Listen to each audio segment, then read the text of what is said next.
They are coming to entertain us with their dance for the song ಮಲೆನಾಡಿನ ಮೂಲೆನಾಗೆ. ಹಿಂದೆ ಕಾಡಿನಲ್ಲಿ ಗೆಡ್ಡೆಗೆಣಸು ಬೇಟೆಯಾಡುತ್ತಾ ತನ್ನ ಹೊಟ್ಟೆಪಾಡನ್ನು ಮಾತ್ರ ನೋಡುತ್ತಾ ಇದ್ದಂತಹ ಮಾನವ ತದನಂತರದಲ್ಲಿ ನಾಗರಿಕತೆಯ ಅಲೆಗೆ ಒಳಗಾಗಿ ಗುಂಪು ಜೀವನ ಪ್ರಾರಂಭಿಸಿದನು. ಅದೇ ಮುಂದೆ ಪುಟ್ಟ ಹಳ್ಳಿಯಾಗಿ ಪರಿವರ್ತನೆಗೊಂಡು ಅಲ್ಲಿಂದ ಎಲ್ಲರೊಂದಿಗೆ ಬದುಕಲು ಪ್ರಾರಂಭಿಸುತ್ತಾನೆ. ಗ್ರಾಮೀಣ ಜೀವನದ ಮುಖ್ಯ ಲಕ್ಷಣಗಳೇನೆಂದರೆ ಬದುಕು ಸುಂದರ ಹಾಗೂ ಶಾಂತಿಯುತವಾಗಿರುತ್ತದೆ. ಜನರು ಪ್ರಕೃತಿಯ ಸಿರಿಯಲ್ಲಿ ಸ್ವಚ್ಛ ಗಾಳಿ, ನೀರು, ಹಚ್ಚ ಹಸಿರಿನಿಂದ ಕೂಡಿದ ವಾತಾವರಣ ಇವೆಲ್ಲವೂ ಸರ್ವೇ ಸಾಮಾನ್ಯ.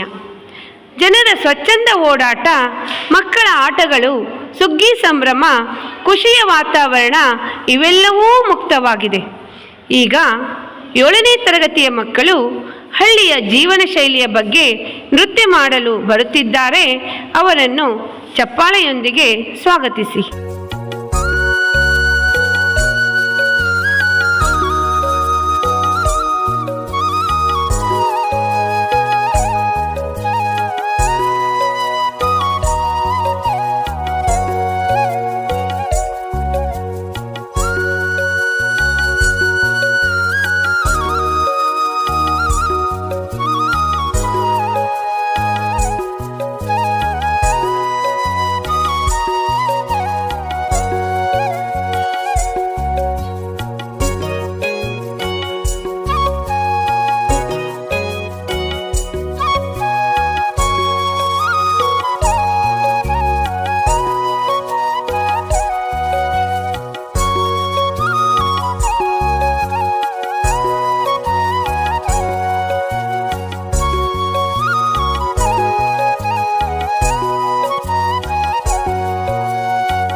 ಮುಖ್ಯ ಕಸುಬು ವ್ಯವಸಾಯ.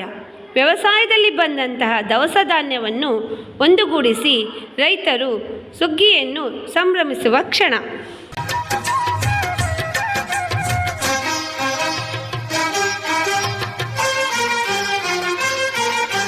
ಸುಗ್ಗಿ ಕಾಲ ಹಿಗ್ಗಿ ಬಂದಿತೋ, ನಮ್ಮ ಬಾಳಿನಲ್ಲಿ ಭಾಗ್ಯ ತಂದಿತೋ. ಸುಗ್ಗಿ ಕಾಲ ಹಿಗ್ಗಿ ಬಂದಿತೋ, ನಮ್ಮ ಬಾಳಿನಲ್ಲಿ ಭಾಗ್ಯ ತಂದಿತೋ. ಧಾನ್ಯದ ರಾಶಿಯ ಎಲ್ಲೆಡೆ ಚೆಲ್ಲುತ್ತಾ, ಧಾನ್ಯದ ರಾಶಿಯ ಎಲ್ಲೆಡೆ ಚೆಲ್ಲುತ್ತಾ, ಭೂಮಿ ತಾಯಿ ಕಾಳು ಕೊಟ್ಟಳು, ನಮ್ಮ ಹೊಟ್ಟೆ ತುಂಬ ಅನ್ನ ಬಿಟ್ಟಳು. ಸುಗ್ಗಿ ಕಾಲ ಹಿಗ್ಗಿ ಬಂದಿತೋ, ನಮ್ಮ ಬಾಳಿನಲ್ಲಿ ಭಾಗ್ಯ ತಂದಿತೋ. ಸುಗ್ಗಿ ಕಾಲ ಹಿಗ್ಗಿ ಬಂದಿತೋ, ನಮ್ಮ ಬಾಳಿನಲ್ಲಿ ಭಾಗ್ಯ ತಂದಿತೋ.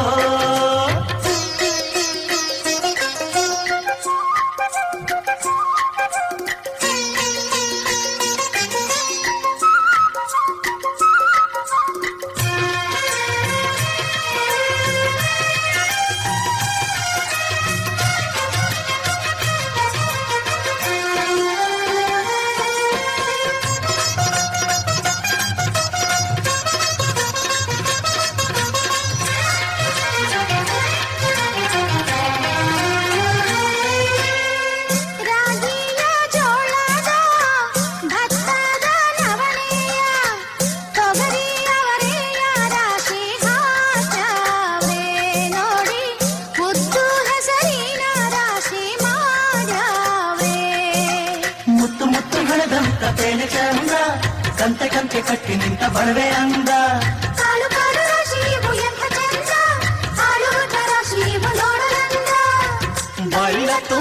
ಕೊಡುವ ಪಡಿದಾನ ಚಂದ ನೋಡಿ ಬಾಯಿಯ ತುಂಬಿ ಕೊಡುವ ಪಡಿದಾನ ಚಂದ. ಸುಗ್ಗಿಕಾಲ ಹೀಗೆ ಬಂದಿತು ನಮ್ಮ ಬಾಳಿನಲ್ಲಿ ಭಾಗ್ಯ ತಂದಿತು. ಸುಗ್ಗಿಕಾಲ ಹಿಗ್ಗಿ ಬಂದಿತು ನಮ್ಮ ಬಾಳಿನಲ್ಲಿ ಭಾಗ್ಯ ತಂದಿತು. ಹಳ್ಳಿಗರು ಕೇವಲ ವ್ಯವಸಾಯದಲ್ಲಿ ಮಾತ್ರ ಒಂದಾಗಿ ಇರುವುದಿಲ್ಲ, ಅವರ ಸಂಸಾರ ಜೀವನದಲ್ಲೂ ಸಹ ಅವರು ಅವಿಭಕ್ತ ಕುಟುಂಬದ ವ್ಯವಸ್ಥೆ ಕಾಣಬಹುದು.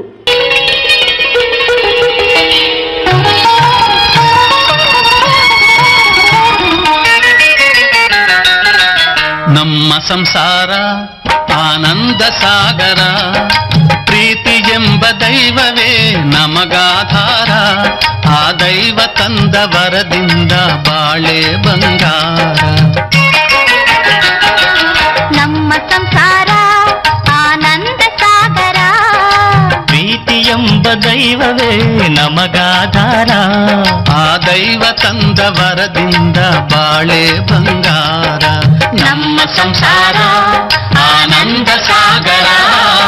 ಅವಿಭಕ್ತ ಕುಟುಂಬದಲ್ಲಿಯೇ ಬೆಳೆದ ಯುವ ಜನತೆ ಹಳ್ಳಿಯಲ್ಲಿ ತಮಗೆ ಬೇಕಾದ ಜೀವನವನ್ನು ರೂಪಿಸಲು ಅಸಾಧ್ಯವಾದ ಕಾರಣ ನಗರದತ್ತ ಮುಖ ಮಾಡಿ ವಲಸೆ ಹೋಗುತ್ತಾರೆ. ಟೆಕ್ನಾಲಜಿ ಎಷ್ಟೇ ಬದಲಾದರೂ ಕೂಡ ನಮ್ಮ ಅಪ್ಪ ಅವರನ್ನು ಮತ್ತು ಅವರ ನಂಬಿಕೆಯನ್ನು ಬದಲಾಯಿಸಿಕೊಳ್ಳುವುದಿಲ್ಲ. ನಮ್ಮ ಅಪ್ಪನ ಆಸೆಗಳು ಚಿಕ್ಕದಾದರೂ ಕೂಡ ನನ್ನ ಕನಸು ತುಂಬ ದೊಡ್ಡದಾಗಿತ್ತು. ಸುತ್ತಮುತ್ತಲ ಊರಿನಲ್ಲಿ ಎಲ್ಲ ನಮ್ಮಪ್ಪನ ಅಂಗಡಿ ಫೇಮಸ್ ಆಗಿದ್ದರಿಂದ ಅದನ್ನು ಮತ್ತೆ ಹೊಸದಾಗಿ ದೊಡ್ಡ ಫ್ರಾಂಚೈಸಿ ಮಾಡೋಣ ಅಂದುಕೊಂಡೆ.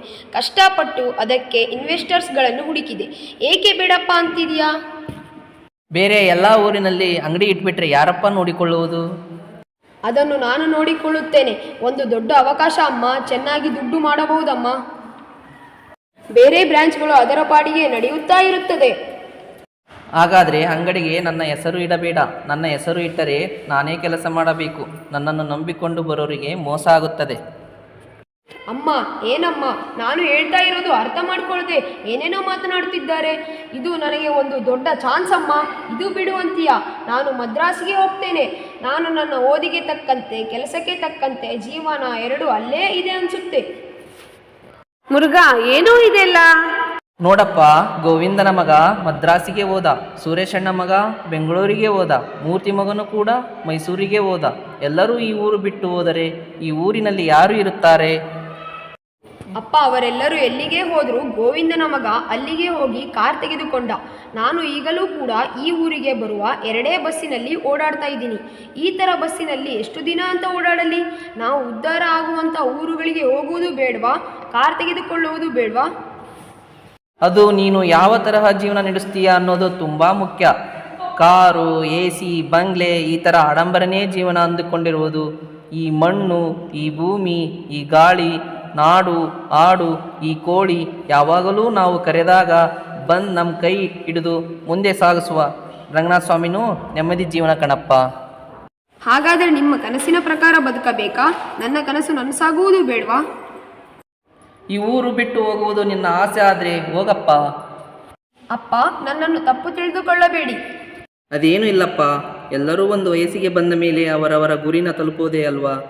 ಅವರ ಜೀವನ ನಾನೇ ಸರಿಯಾಗಿ ತಿಳಿದುಕೊಳ್ಳಲಿಲ್ಲ. ನೀನು ಹುಷಾರಾಗಿ ಹೋಗಿ ಬಾರಪ್ಪ. ಸಮಯಕ್ಕೆ ಸರಿಯಾಗಿ ಊಟ ಮಾಡು, ಆಗಾಗ ಪತ್ರ ಬರೆಯಪ್ಪ, ಇಲ್ಲ ಅಂದ್ರೆ ನಮ್ಮ ಮುನಿಸ್ವಾಮಿ ಅಂಗಡಿಯಲ್ಲಿ STD ಮಾಡಿ ಕರಿಯಪ್ಪ. ಸರಿ ಅಮ್ಮ, ಆಯಿತು. ಮುರುಘಾ, ನೀನು ಮದ್ರಾಸಿಗೆ ಹೋದ ಮೇಲೆ ಅಂಗಡಿಯನ್ನು ಮರೆಯಬೇಡ. ಆಯಿತು, ಸರಿಯಪ್ಪ, ಹೋಗ್ಬಾ.